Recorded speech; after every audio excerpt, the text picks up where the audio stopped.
o Marcelo vai estar aqui, mas eu particularmente, eu tive um privilégio do Senhor de poder pela primeira vez pregar 2 cultos seguidos, né? Preguei quinta, agora estou pregando domingo de manhã, e o Espírito Santo direcionou no meu coração para trabalhar 2 temas que eu achava relevante, né? Que eu vi que é relevante para os dias de hoje, que na quinta-feira, a gente trabalhou a ideia da superioridade de Deus em relação aos ídolos criados pelo coração dos homens.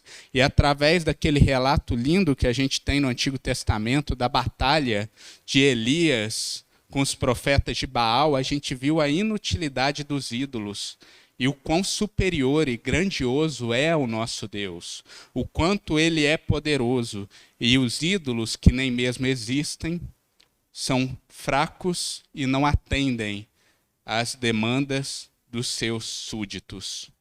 A gente vê, então, que hoje a gente vai trabalhar um tema também relacionado à superioridade de Deus. É interessante que até o louvor enfatizou isso, né? Não foi combinado, eu acho que não, né? Não sei se cada um aí ouviu eu quinta-feira falando da minha intenção de hoje, mas a gente viu que até mesmo o louvor veio enfatizar o senhorio de Cristo, o poder de Deus. A gente viu isso no louvor, é disso que a gente vai falar hoje. Hoje a gente vai falar da superioridade do Senhor em relação aos líderes terrenos. A mensagem de hoje surge diante de uma situação grave que a gente tem vivido nos tempos atuais. É notório que dia após dia, a gente tem visto pessoas se levantando contra o cristianismo. A gente olha para o mundo e a gente vê grandes organizações, a gente vê grandes lideranças políticas, a gente vê nações se levantando contra a verdade de Deus, contra o Evangelho, contra Jesus Cristo e o seu povo. A gente vê que muitos atacam os princípios cristãos, mas em alguns lugares onde isso é até mais acentuado, a gente tem sim a perseguição física, a morte de pessoas que declaram a sua fé em Jesus. A igreja, quando se depara com essa situação, não pode se abalar. A verdade é esta: por mais difícil que seja essa opressão do mundo, a gente tem que seguir confiantes na nossa caminhada de fé aqui na terra. Aprendemos isso com o nosso próprio Jesus Cristo. Estava falando agora há pouco com a turma de adolescentes. Quem sofreu tanta oposição quanto Jesus? Era a liderança política, a liderança religiosa, eram as multidões, todo mundo perseguiu Cristo, mas Cristo continuou confiante nos caminhos de Deus, confiante na vontade de Deus. A mensagem de hoje vem para trabalhar esse aspecto em nós. É uma mensagem que enfatiza o poder de Deus sobre todas as coisas, a plena confiança nele diante dos avanços do mundo e visa trazer segurança a nós em um tempo de tanta perseguição. A gente vai trabalhar hoje o texto de Salmos, o capítulo 2. Salmos 2.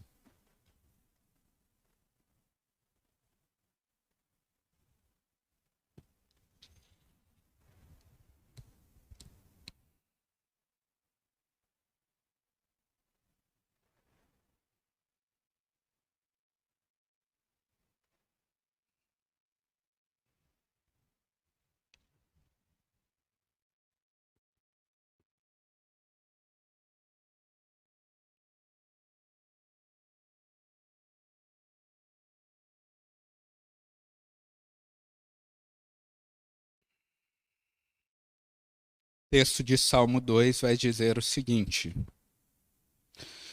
Porque se amontinam as nações e os povos tramam em vão, os reis da terra tomam posição, e os governantes conspiram unidos contra o Senhor e contra o seu ungido, e dizem: façamos em pedaços as suas correntes, lancemos de nós as suas algemas.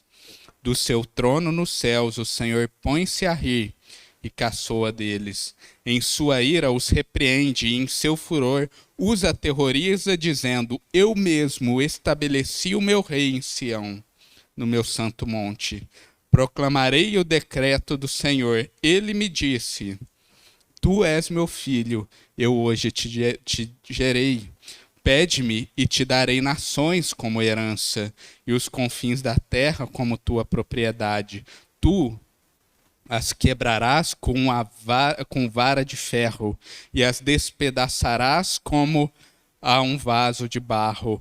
Por isso, ó reis, sejam prudentes, aceitem a advertência, autoridades da terra. Adorem o Senhor com temor, exultem com tremor. Beijem o filho para que ele não se ire e vocês não sejam destruídos de repente, pois no instante se acende a sua ira. Como são felizes todos os que nele se refugiam. Amém? Vamos orar a Deus? Senhor Deus, grande Pai, obrigado, Senhor, obrigado pela Tua palavra, obrigado pela vida, pelo fôlego de vida, obrigado pela Tua igreja poder estar aqui reunida para aprender contigo, Pai. Que o Senhor esteja trabalhando os nossos corações, trabalhando a nossa confiança em Ti, que a gente possa sair daqui transformados pelo Espírito Santo e prontos para a batalha que travamos dia a dia aqui na terra, Pai. É esta oração que eu faço em nome de Jesus. Amém. Antes da gente entrar no estudo deste texto em si, é importante a gente entender um pouquinho sobre o livro de Salmos, sobre os propósitos desse livro. A gente tem aqui no livro de Salmos o maior livro da Bíblia. A gente tem 150 capítulos em Salmos, que é um compilado dos cânticos do povo de Deus, desde lá do tempo do Antigo Testamento, né? Que foram compilados lá no período de Israel. E a gente tem aqui, nesse conjunto de salmos, a expressão da fé daquele povo. A gente tem nos salmos, de maneira clara, esta expressão do relacionamento do povo com Deus e vice-versa. A gente tem salmos, que são esses cânticos, que têm uma maneira muito particular de trabalhar a nossa vida. O cântico, ele é diferente. A música, o louvor é diferente. Quando a gente olha para o livro de Salmos, para o louvor que entoamos, ele não só transmite a doutrina de maneira racional, porque a gente tem doutrina em Salmos, né? Mas ele também transmite emoção. A música traz isso a nós, né? A música tem esse aspecto que ela ensina para nós sobre Deus, e mais do que isso, aquele ensinamento através do cântico, através dessa linguagem poética, vem falar lá no fundo do nosso coração. A gente tem, por exemplo, lá no Salmos 42:1, um salmo muito conhecido, onde o salmista vai falar: como a corça anseia pelas águas, a minha alma anseia por ti, ó Deus. Esse salmo fala da necessidade do homem de Deus, do nosso anseio pelo Senhor. Tudo isso é doutrina, mas quando a gente imagina a imagem dessa corça ansiando pelas águas, e a gente para meditar nisso, quando a gente pensa sobre isso, é algo que mexe lá no fundo do nosso coração, é algo que deve mexer. A música, o poema, tem este aspecto. Não é à toa que o grupo de louvor está lançando esse desafio semana que vem. Vamos evangelizar, unindo palavra e louvor, transmitindo para as pessoas a verdade racionalmente, mostrando quem é Deus e também trabalhando no coração das pessoas. O Salmo tem este aspecto particular. A gente vai ver que os Salmos anunciam constantemente a pessoa de Jesus Cristo, mesmo sendo um livro do Antigo Testamento. Ele constantemente fala de Jesus, do ministério de Jesus, dos propósitos de Jesus. São palavras proféticas que o Espírito Santo deixou relatado aqui. Para vocês terem ideia, o reformador Martinho Lutero vai registrar o seguinte, falando do livro de Salmos. Ele vai falar que os Salmos fazem promessas tão claras acerca da morte e ressurreição de Cristo e prefigura o seu reino, condição e essência, que bem poderia ser chamado de uma pequena Bíblia. Lutero falando, se a gente ler o livro de Salmos, meditar no livro de Salmos, compreendê-lo, a gente pode ter aqui um compilado, um resumo da história da narrativa bíblica como um todo. O Salmo 2, que a gente vai estudar hoje, ele é um salmo messiânico. Ele tem uma grande ênfase no reinado de Jesus, na pessoa de Jesus. Ele vai nos ensinar muito disso, vai nos ensinar doutrinas relevantes acerca de Jesus, e não só isso, como eu falei, vai também trabalhar o aspecto emocional, o aspecto do fundo do nosso coração. O propósito desse salmo é a exaltação do rei e trazer segurança ao povo que o serve, exortando o mundo a se render a ele. Davi vai iniciar esse salmo no versículo 1, 2 e 3, destacando um fato que é notório para nós, que é o mundo se levantando contra Deus. A gente vê que o que a gente está vivendo hoje, gente, de lideranças, organizações se levantando contra o Senhor, não é uma particularidade do nosso tempo. Isso não surgiu agora. Isso é a realidade do mundo desde que o mundo é mundo. Desde lá do Éden, a gente já vai ver a oposição a Deus na serpente. Desde lá de depois do Éden, a gente já vai ver um homem chamado Caim se levantando contra outro, que era Abel. A oposição no mundo sempre existiu. A Bíblia vai destacar isso. No Egito, a gente tinha a pessoa ali do faraó. A gente tinha Cristo, como eu disse, que sofreu oposição. Se a gente lê o livro de Atos, a gente vai ver uma igreja que era também uma igreja perseguida. Se a gente olha para a história da igreja, a gente teve pouco tempo atrás, em outubro, mês da Reforma Protestante, o que a gente viu? Como que os homens que se levantaram para pregar o evangelho foram perseguidos também. A verdade é que a gente vê que o mundo sempre está em oposição a Deus. Davi viveu isso na pele. Davi é o autor deste salmo. E a gente conhece a história de Davi.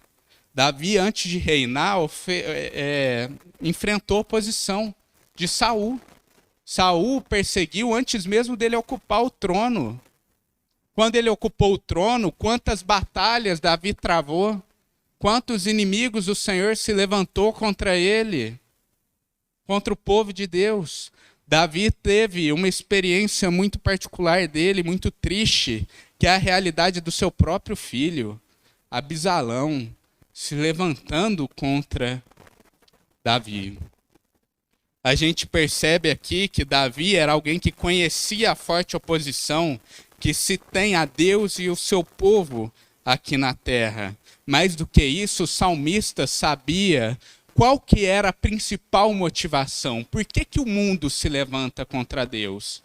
E Davi vai trazer a resposta no versículo 3. Salmos 2, 3 vai dizer que essas pessoas que se levantam contra Deus, elas dizem: façamos em pedaços as suas correntes e lancemos de nós as suas algemas. A principal motivação dos homens, dos líderes, das nações, das organizações que se levantam contra Deus, é o grande desejo de liberdade, é o grande anseio por ser Deus e Senhor da sua própria vida.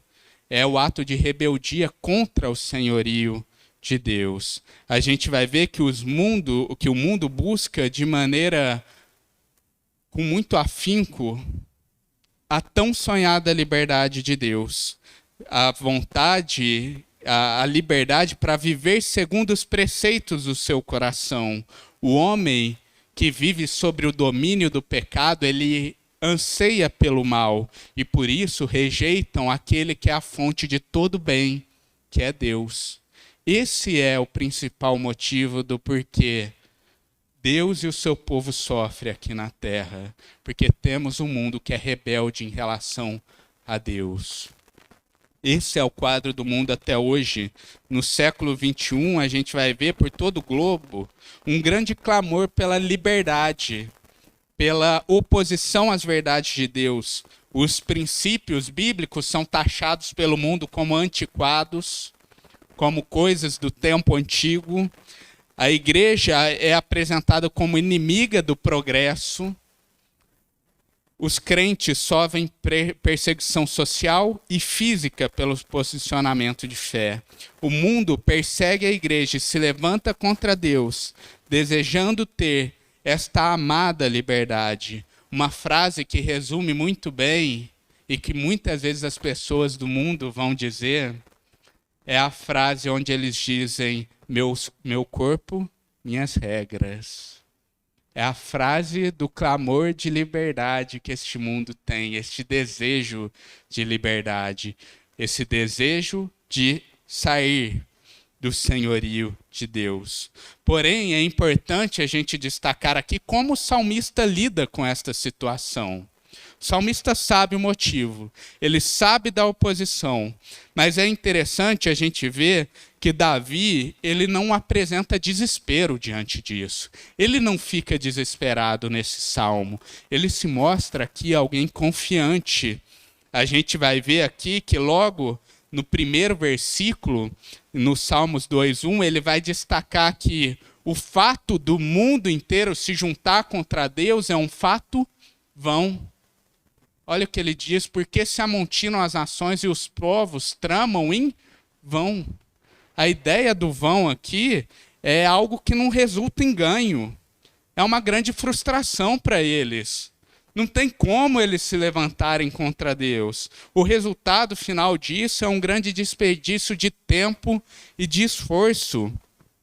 Tamanha é a tolice dessa revolta do mundo que Davi usa de sarcasmo no versículo 4. No versículo 4, Davi vai destacar do seu trono, que Deus, lá no trono dos céus, ele põe-se a rir e caçoa daqueles que se levantam contra ele. Davi, nesse versículo 4, ele destaca coisas importantes aqui.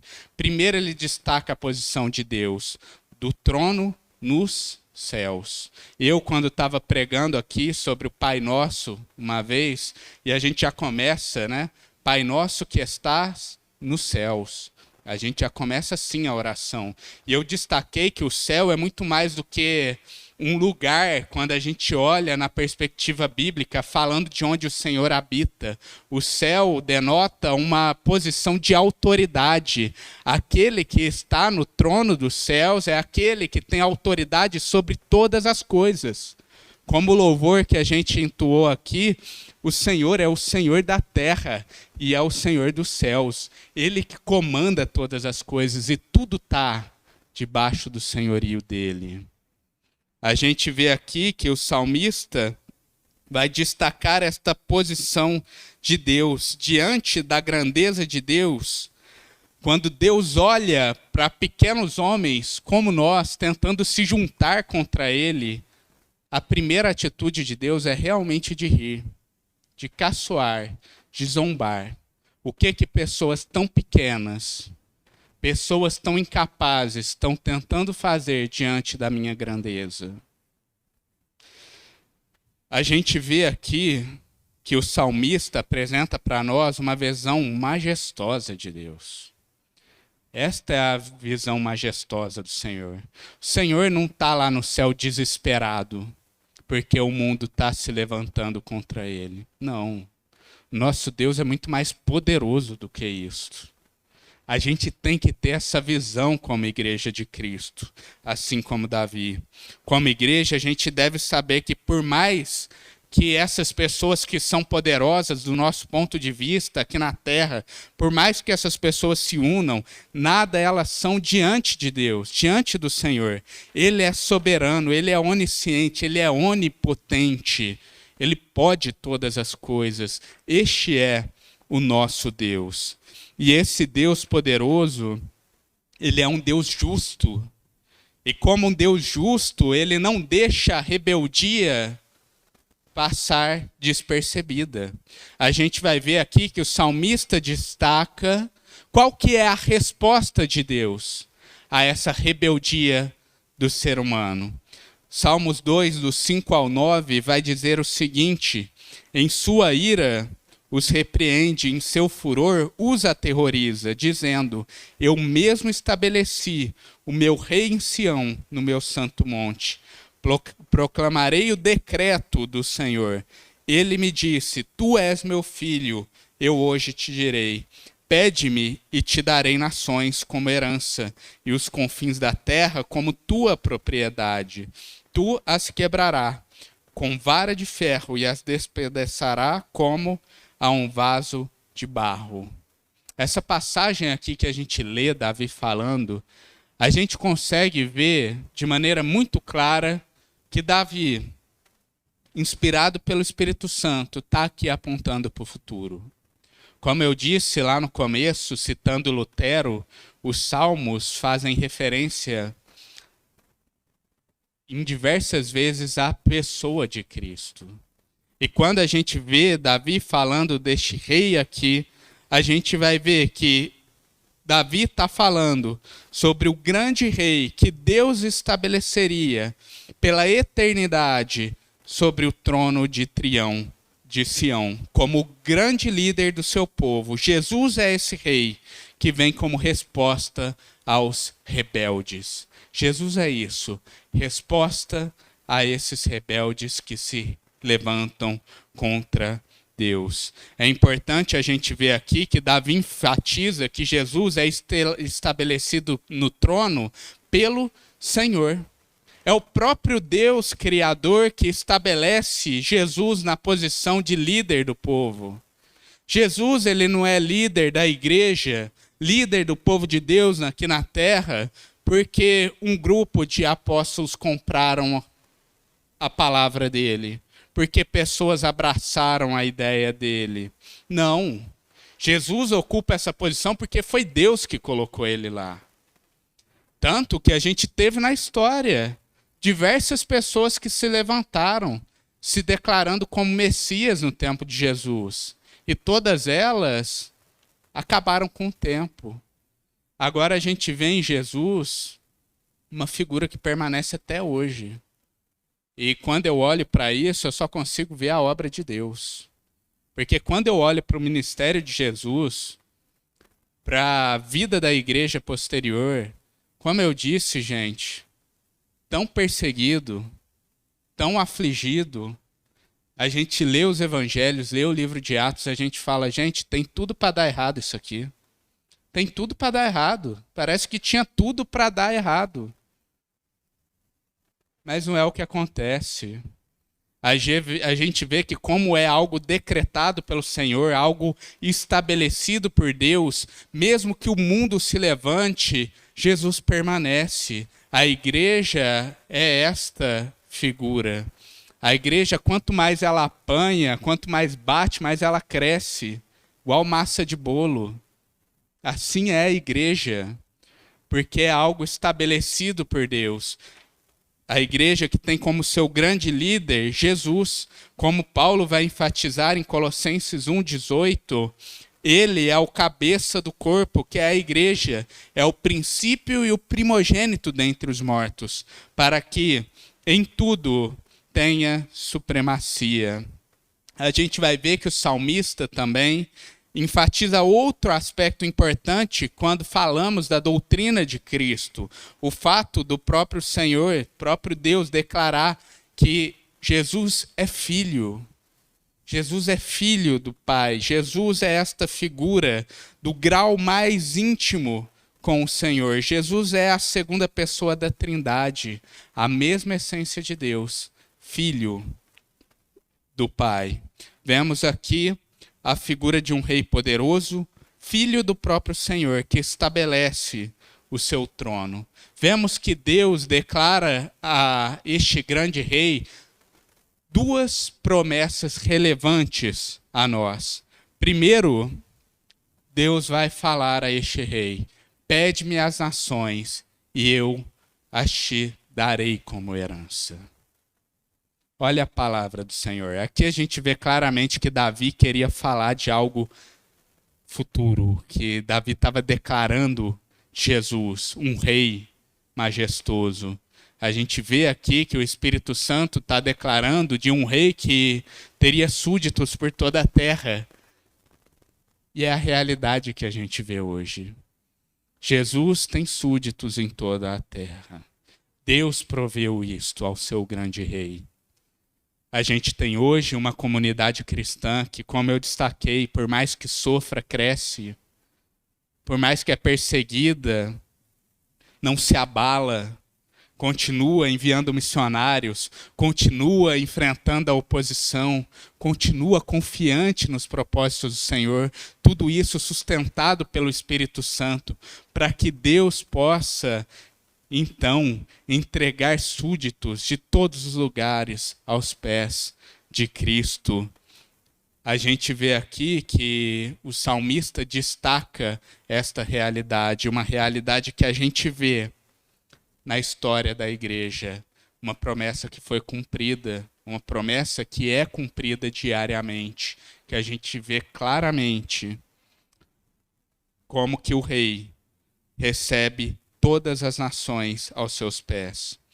Além disso, a gente vai ver que o Senhor também dá a Jesus, ao grande rei, a vara de ferro. No versículo 9, a palavra vai dizer que Jesus as quebrará com vara de ferro e as despedaçarás como a um vaso de barro. Essa vara representa a autoridade que Cristo tem para lançar juízo, julgamento sobre todo o mundo. Paulo vai falar em 2 Timóteo 4:1 que Jesus é aquele que irá de julgar os vivos e os mortos. É claro, quando a gente olha para o ministério de Jesus, que ele vem trazer uma esperança, um caminho de redenção, um caminho de salvação. Felizes são aqueles que já enxergaram isso. Felizes somos nós porque nos reunimos em gratidão, porque entendemos que o ministério de Cristo envolve salvação. Mas o ministério de Cristo é um ministério que envolve também juízo, julgamento. O próprio Cristo vai dizer isso. Em Mateus 10:34, Cristo vai dizer: não pense que vim trazer paz à terra. Não vim trazer paz, mas espada. Jesus, ao mesmo tempo que é salvador do povo de Deus, é o juiz soberano que se assenta no trono. E a gente vai ver que o mesmo que salva é aquele que exerce juízo. E todos se apresentarão diante dele no tribunal. Todos se apresentarão diante dele. Essa realidade é algo que traz segurança a nós. Diante dos ataques do mundo, não devemos nos apavorar, mas ter confiança na autoridade de Cristo. Isso é o que Davi transmite para nós e devemos levar. Vivemos dias difíceis? Sim, é inegável. É inegável, assim como nossos irmãos do passado, estamos vivendo dias difíceis hoje também. No nosso país, fora do nosso país, por todo o globo. Porém, o nosso Senhor ainda ocupa o trono de autoridade. Esse trono é eterno.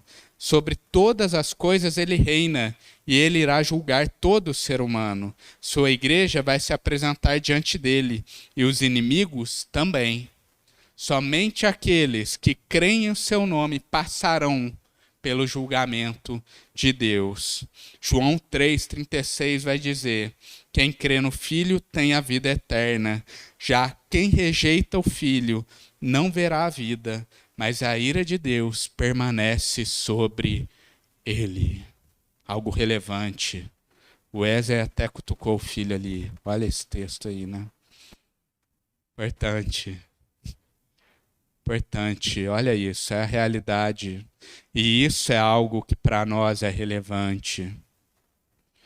A gente sim passa por sofrimentos neste mundo, neste momento, mas é nessa mensagem que encontramos segurança.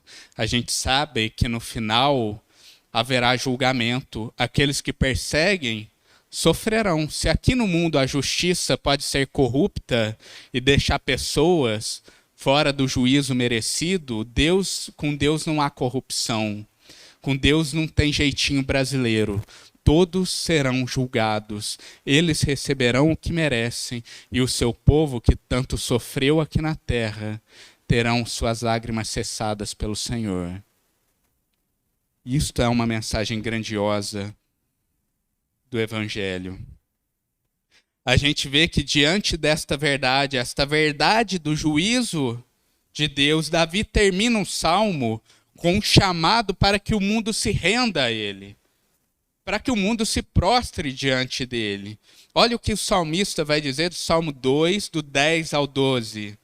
Por isso, ó rei, sejam prudentes, aceitem a advertência, autoridades da terra, adorem ao Senhor com temor, exultem com tremor, beijem o filho para que ele não se ire e vocês não sejam destruídos de repente, pois num instante acende-se a sua ira, como são felizes todos os que nele se refugiam.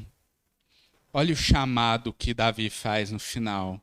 Aqui a gente vê como que o Espírito Santo, desde o Antigo Testamento, tem um propósito claro de revelar a verdade do Evangelho. O chamado aqui é para o arrependimento. O chamado aqui é para a adoração a Deus, a crer no Senhor, a se render a Ele. A gente vê aqui que o Espírito Santo não deixa de fora deste chamado ao arrependimento nem mesmo os reis, nem mesmo aqueles que têm poder aqui na terra. Todos esses têm que passar pela questão de se arrependerem, se prostrar a Deus com temor e com tremor. João Calvino, comentando o livro de Salmos, vai dizer o seguinte dessa passagem: Davi não poupa nem ainda os próprios reis, os quais pareciam para as pessoas daquele tempo ser intangíveis pelas leis e isentos das normas comuns. Sua exortação se aplica também à classe comuns aos homens, a fim de que todos, dos mais nobres à classe mais baixa, pudessem se humilhar diante de Deus.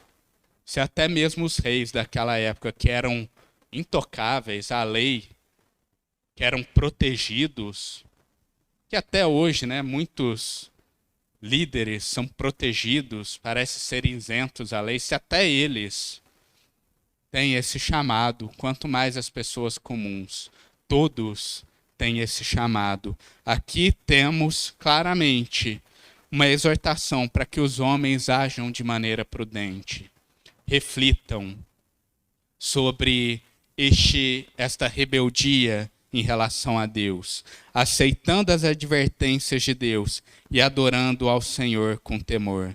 Essa mensagem é clara no Evangelho. A mensagem da cruz é um convite para que os rebeldes reconheçam os seus pecados diante de Deus, se arrependam e adorem a Jesus Cristo. A posição como súditos que conhecem esta mensagem, a posição nossa é anunciar esta verdade.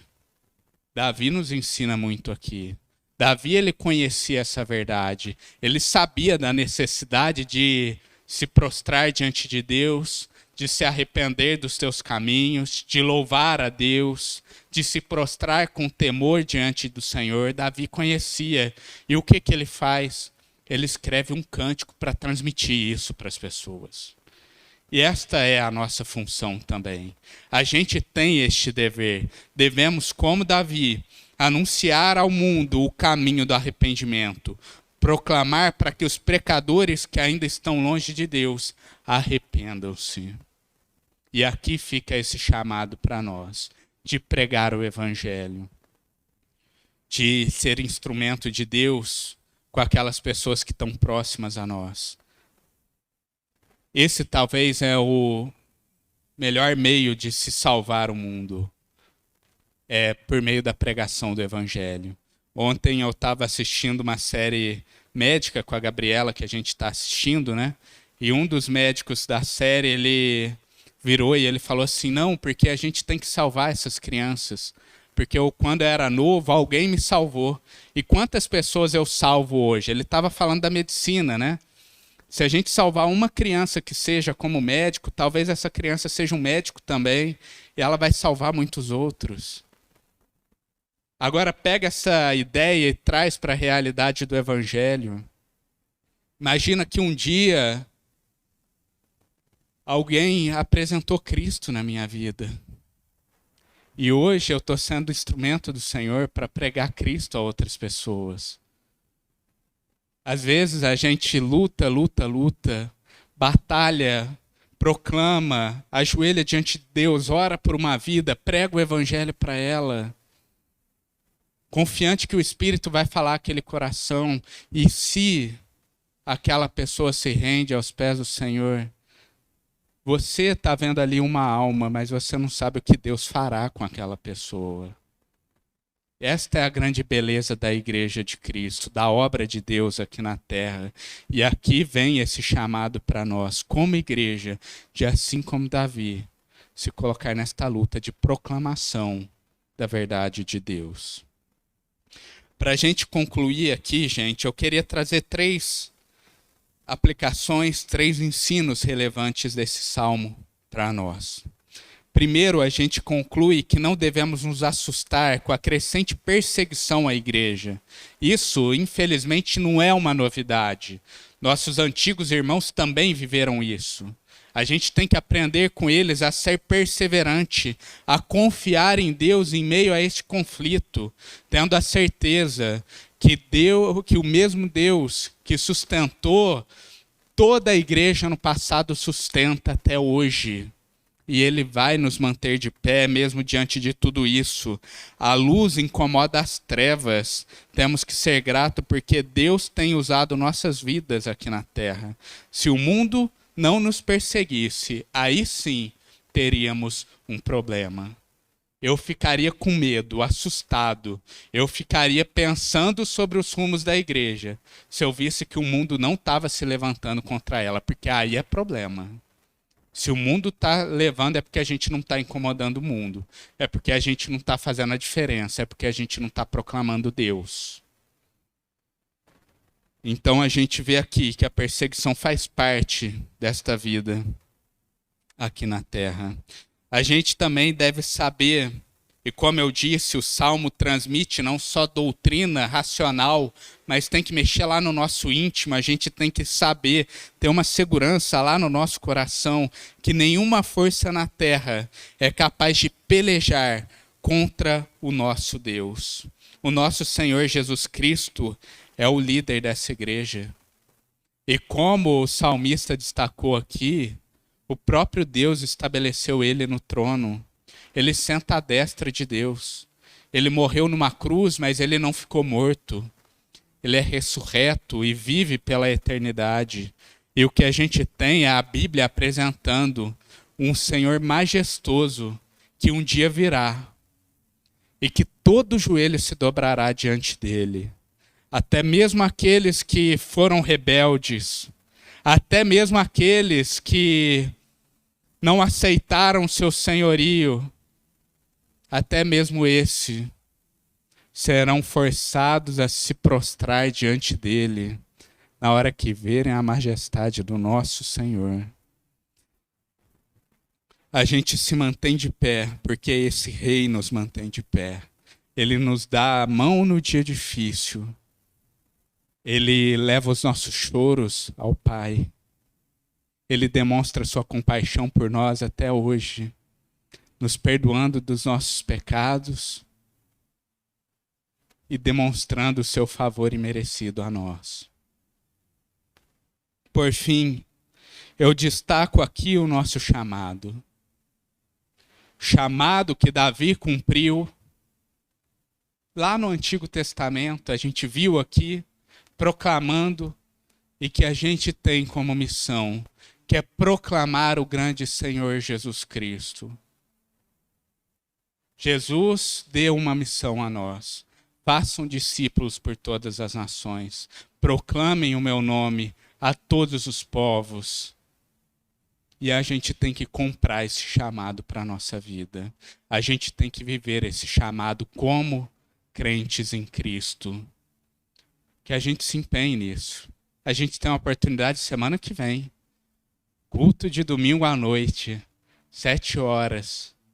Uma oportunidade de pregar o evangelho para pessoas que não conhecem a Cristo. A gente vai ter mais oportunidades no nosso dia a dia. Deus põe. Se apliquem a isso. Vivam. Porque esta mensagem tem que chegar ao mundo. É assim que vidas são transformadas.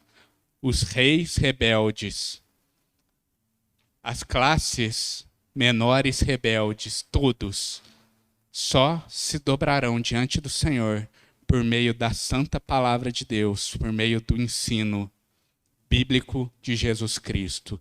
E nós temos essa responsabilidade de pregar isso. Amém?